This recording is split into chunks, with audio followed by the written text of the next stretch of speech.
As pessoas estão abrindo mão disso, boa parte por causa das redes sociais. As redes sociais trouxeram uma dependência de dopamina, que a pessoa prefere ficar o dia todo aqui, só jogando tempo fora aqui, vendo coisas passivamente, deixando o algoritmo te entregar tudo, e você não precisava de nada daquilo.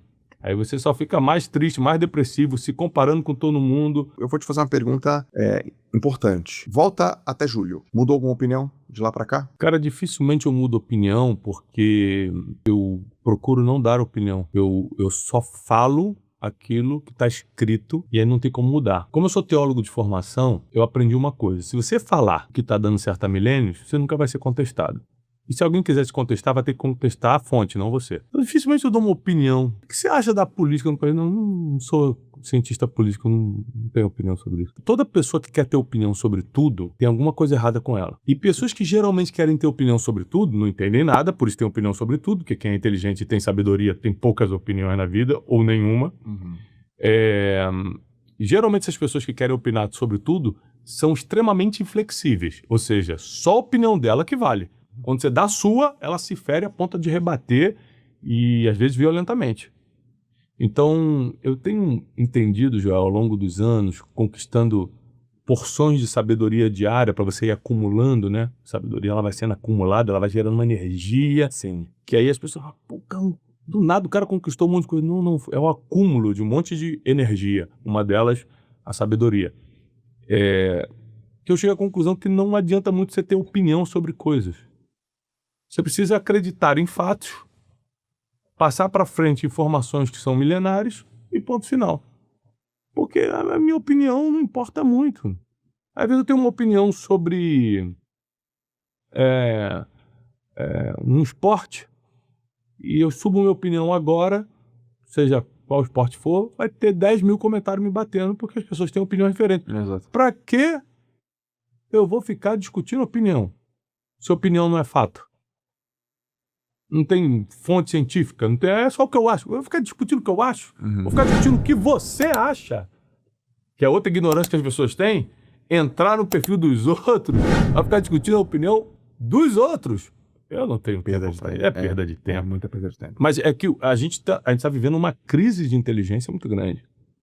As pessoas, elas partiram para um nível eu não gosto de usar a palavra emburrecimento, porque às vezes desmerece alguém, mas as pessoas estão partindo para o nível de não desenvolver mais a inteligência. Vem através da leitura, da convivência com pessoas mais inteligentes, que afiam sua inteligência, de ver documentários, ler biografias, leituras difíceis, que para você custa muito, aí que você tem que ler mesmo para poder puxar, esticar a inteligência. As pessoas estão abrindo mão disso, boa parte por causa das redes sociais. As redes sociais trouxeram uma dependência de dopamina, que a pessoa prefere ficar o dia todo aqui, só jogando tempo fora aqui, vendo coisas passivamente, deixando o algoritmo te entregar tudo, e você não precisava de nada daquilo. Aí você só fica mais triste, mais depressivo, se comparando com todo mundo, um monte de informação que traz obesidade mental e não te serve para nada, e conhecimento que é bom, inteligência e sabedoria, você não está conseguindo conquistar ou desenvolver. Então a gente está numa geração perigosa, apesar do ser humano sempre, o ser humano é igual desde sempre. O ser humano está muito mal na nossa geração. Não, o ser humano sempre foi mal. Sempre foi assim. Você pega Gênesis capítulo 1... Mal de maldade. Mal de maldade. Sempre foi. Gênesis, criação do mundo. De Gênesis 1 a Gênesis 6, já aparece a maioria das maldades do mundo. Inveja, sentença desproporcional. O que é sentença desproporcional? Você derramou esse copo, o João tem que morrer, eu nunca gostei dele, olha lá, derramando o copo. O cara quer que você morra da mesma forma que ele quer que um bandido que cometeu um crime morra. Ou seja, um crime ou um copo derramado, a sentença é a mesma. Esse cara tem que morrer, pô. Ficou desse cara. Essa sentença desproporcional. Isso está na Bíblia desde Gênesis, lá, Caim e Abel, filhos de Adão e Eva. Ou seja, segunda geração de humanos, Caim mata Abel, porque Abel dá uma oferta a Deus melhor do que ele. Abel não fez maldade contra ele, Abel não falou mal dele, Abel não implicou com ele, não fez nada. Sentença desproporcional. Foi lá e matou o garoto. Então, inveja aparece desde sempre, ciúme, competição, cobiça, tá tudo ali em Gênesis. Para você ter uma ideia, o ser humano sempre foi mal, a teoria é teológica, porque o mundo começa em Gênesis 1, em Gênesis 6, Deus destrói o mundo, que é a famosa história da Arca de Noé, um dilúvio. Então, quanto tempo durou o ser humano, largado às suas próprias vontades e desejos? 6 capítulos. 6 capítulos a gente conseguiu se autodestruir. Então, o ser humano sempre foi mal. Aí Aristóteles já dizia que o ser humano que não é educado beira o animal selvagem. E essa educação aqui é multifocal, desde a educação espiritual bíblica, que eu considero fundamental hoje para o ser humano estar em harmonia, a educação formal, porque é o desenvolvimento da inteligência primária, quando você começa a alfabetização, matemática, português e tal, muito importante, porém não é suficiente. Porque na escola você não aprendeu o que você vai usar no dia a dia. Sim. Você não usa tabela periódica todo dia. Você não fez uma conta de raiz quadrada hoje antes de sair de casa.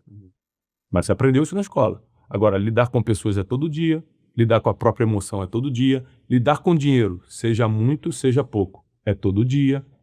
E por isso que a gente tem a educação continuada, porque se você ficar só na educação formal, você desenvolveu a inteligência primária, mas não a inteligência multifocal, que você precisa de inteligência financeira para lidar com dinheiro, inteligência emocional para lidar consigo mesmo, inteligência relacional, né, para lidar com outras pessoas, e é muito difícil lidar com gente difícil.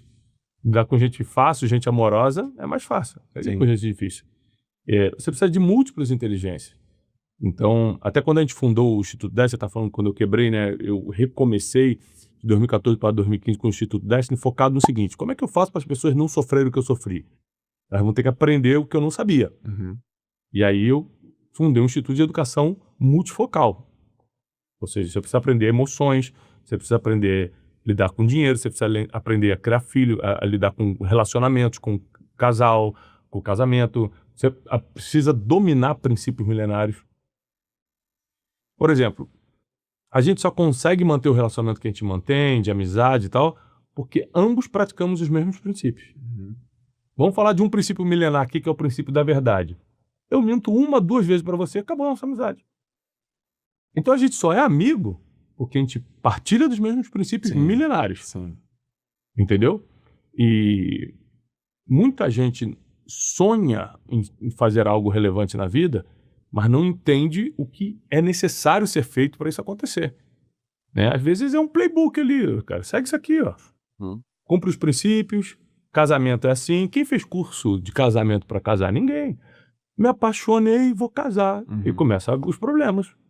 Quem fez curso de criação de filho para casar? Ninguém. Sai tendo filho. E é o desafio que é criar filho. E quando chega na adolescência, eu tô com 2 na adolescência e 2 pequenos. Então, ninguém te preparou para a vida. Às vezes, nem mesmo seus pais que te amavam, né, tiveram estrutura de conhecimento. Tinham suas limitações para te ensinar a vida toda. Ele te ensinou uma coisa ou outra, lógico. Então, quando a gente começa o Instituto Destiny e também escrever os livros que a gente escreveu, é focado em oferecer para o ser humano aquilo que ele não vai aprender em nenhum outro lugar.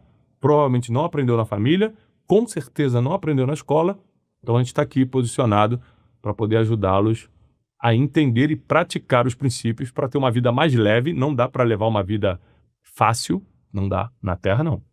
No mundo teremos aflições, é uma profecia bíblica, não tem como. Mas dá para levar uma vida mais leve enquanto a eternidade não chega. A eternidade vai chegar para todo mundo, independentemente da tua fé, da tua crença, do que você acredita. Você vai morrer de qualquer jeito, né? Sendo católico, sendo budista, sendo islâmico, não importa a tua religião, todo mundo vai morrer. Então a eternidade vai chegar. Seja ela a finitude, no sentido que o ateu acredita, nós somos matéria, vamos voltar a ser matéria. Acabou. Morreu, acabou tudo, acabou a consciência e tal. Ou a pessoa, por exemplo, que já tem a filosofia cristã, tem céu e inferno, eu vou passar pelo juízo final, que é uma coisa que eu falo nesse livro novo que a gente vai discutir. Aliás, uma coisa interessante é que, por coincidência, toda vez que eu estou a ponto de lançar um livro, você me chama para podcast. Né? Princípios foi assim? Princípios milenares foi assim. Lá no Clube do Livro foi o Ganhe o Mundo Sem Perder a Alma. É verdade. E agora nesse podcast, O Jogo da Vida. O Jogo da Vida. Que é o livro que sai mês que vem. E a gente nunca combinou, cara. A gente nunca se ligou e falou, tô lançando um livro, vamos fazer um podcast. Nunca. É sempre assim. E eu tava pensando, cara, tem que ir lá no Joel, porque vai sair o livro Jogo da Vida. Passa 2 dias, chega uma mensagem, vamos fazer um podcast. Eu falei, é pra ser. É pra ser mesmo. Né? E as pessoas às vezes acham que tem assim um mega plano estruturado, né? Cara, tem vontade de conversar, cara, contigo. Essa é a minha vontade. Deixa eu bater papo com o Brunet. Eu gosto muito de conversar contigo também. Pô, é muito bom. Bom tá aqui. Ô, Brunet.